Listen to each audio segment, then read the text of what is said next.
En este video vamos a hablar acerca de poemas de terror y de misterio de Luis Felipe Fabre, un poco de Cabaret Provenza del mismo autor, acerca de la poesía fantástica y de por qué considero que este libro no funciona del todo como poesía fantástica, pero sí como poesía social. Así que quédense.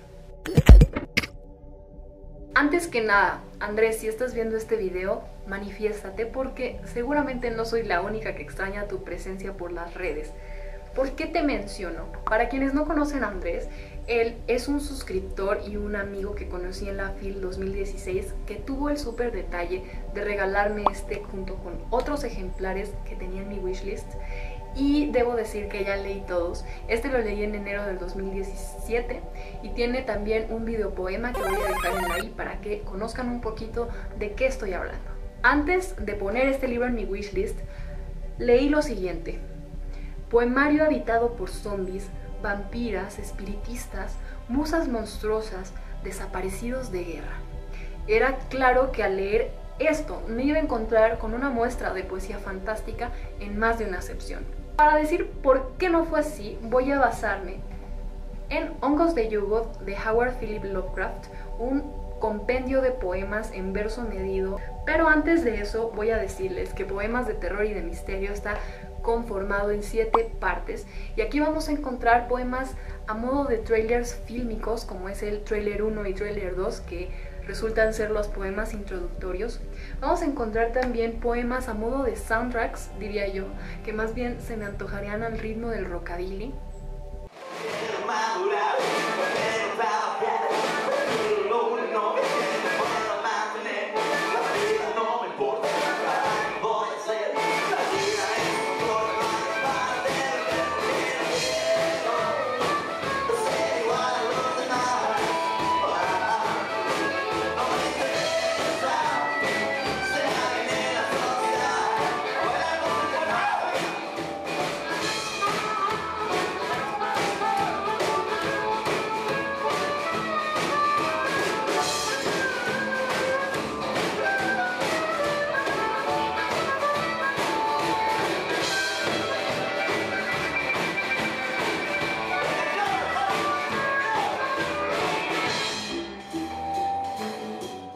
Vamos a encontrar mashups entre Sor Juana y fantasmas y medusas, y también infomerciales publicitarios como esos a los que hoy en día nos someten en los cines, por lo cual este es un poemario que resulta ser muy poco tradicional y por supuesto no para todos los gustos. Está influenciado totalmente por el cine B, que hoy en día se ha vuelto tan de culto, y por toda la cultura pop.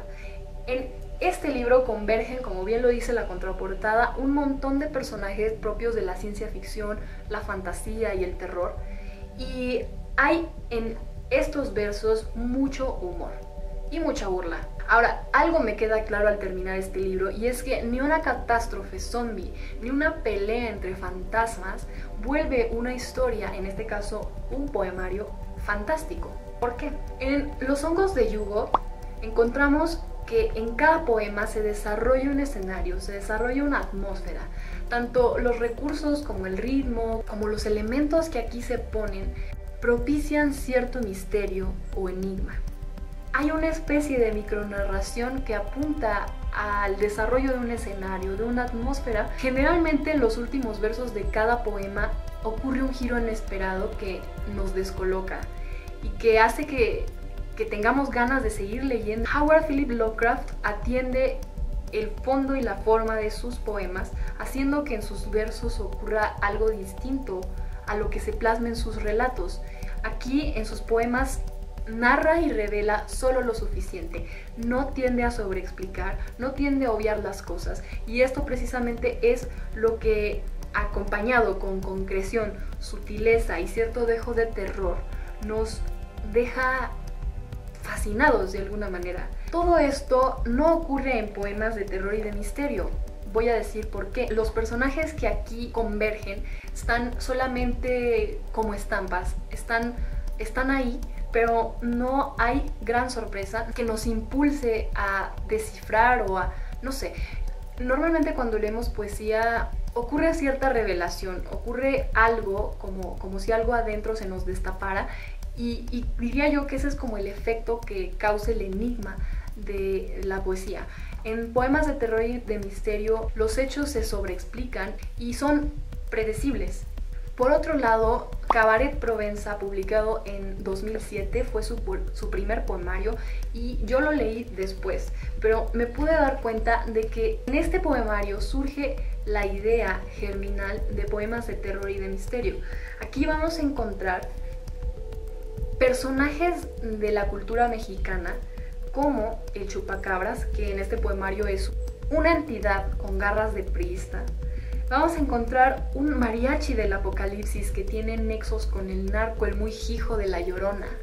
Y como ven, precisamente el humor es un arma que utiliza Fabre para mofarse del gobierno mexicano, sí, también de toda la élite de artistas, ¿por qué no? Y de él mismo. Entonces, como poesía social, ok, vaya que es una forma innovadora de plasmar algo que hoy en día inunda México, como todos los crímenes que suceden día a día y que son omitidos por las autoridades.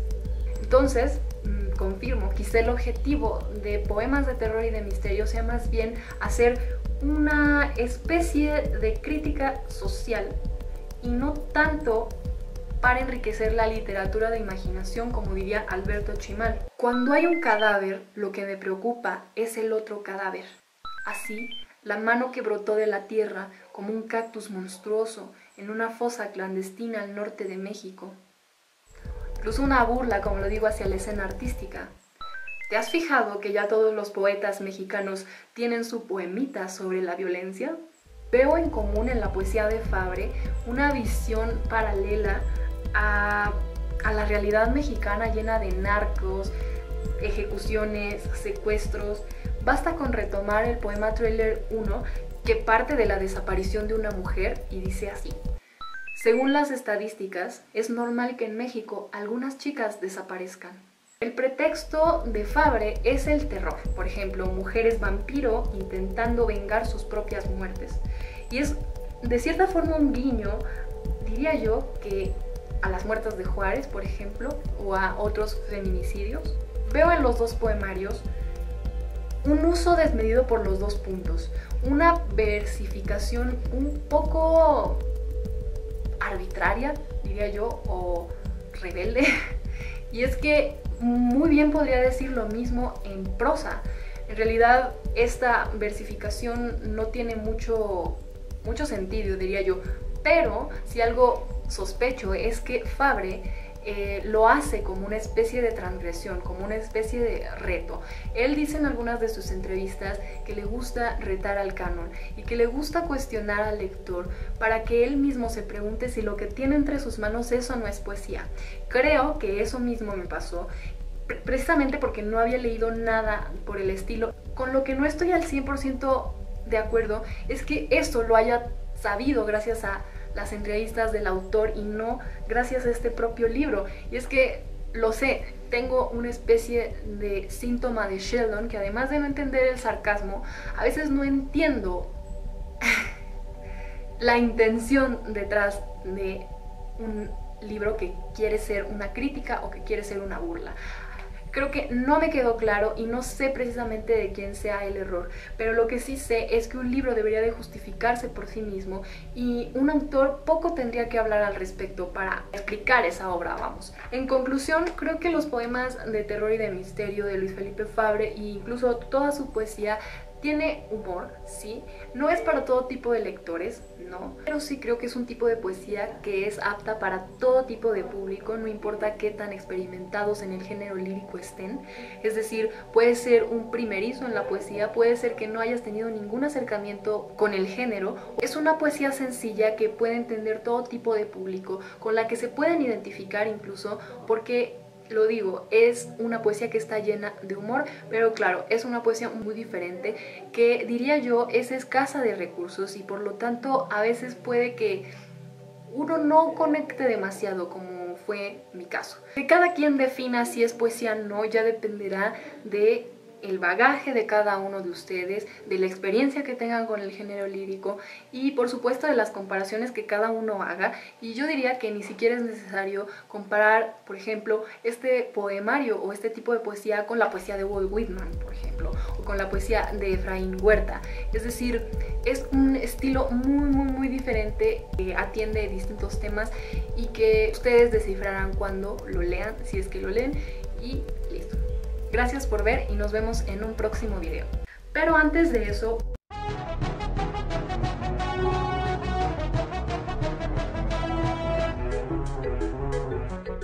mascota que Lovecraft tuvo en su vida fue un gato. Los amantes de los gatos, los locos de los gatos. Es un gato muy importante que se llamó, que le puso Niggerman, ¿no? Y todo esto ya saben que se le acusa de racista y demás. Muchos se enojan, pero con Niggerman tu gato, cuando se le murió el gato fue un drama para Lovecraft, porque también coincidió cuando ya dejó de vivir en la casa de su abuelo y se fue a una casa más chica, entonces ahí se enamoró.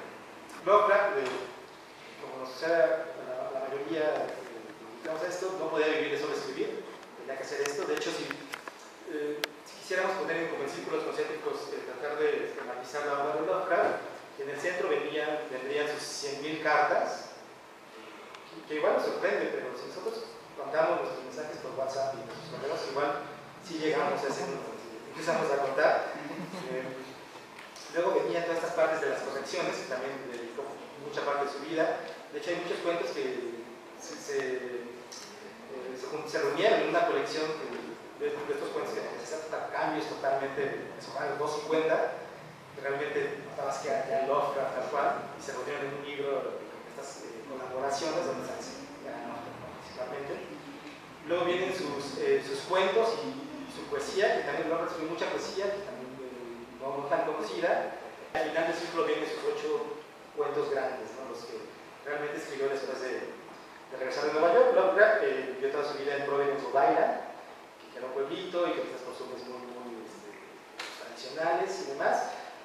Cuando se casa se va a vivir con su esposa Sonia Green, se van a Nueva York y realmente queda aterrado de ver una megalópolis ahí, se aterra, no dura el matrimonio, se regresa y es cuando empieza a escribir sus cuentos más importantes, digamos, ¿no? Cuando queda aterrado del otro. Recuerden que el terror es básicamente este miedo al otro, ¿no? Él tiene esta frase de que la emoción más fuerte del ser humano es el miedo y el miedo más importante es el desconocido. Creo que si ponemos atención en esta frase, ahí podemos más o menos saber lo que quería escribir Lovecraft. Y bueno, también conoció a Ray Bradbury, por ejemplo, y Ray Bradbury en alguna versión de Los Desterrados lo incluía. Este cuento, recuerden que era que en este otro planeta están todos los escritores muertos y a Lovecraft estaba con su helado, a Lovecraft le encantaba comer helado, pero al final ya lo fue corrigiendo y cuando se publicó en El Hombre Ilustrado, que ya no aparecía Lovecraft, pero originalmente.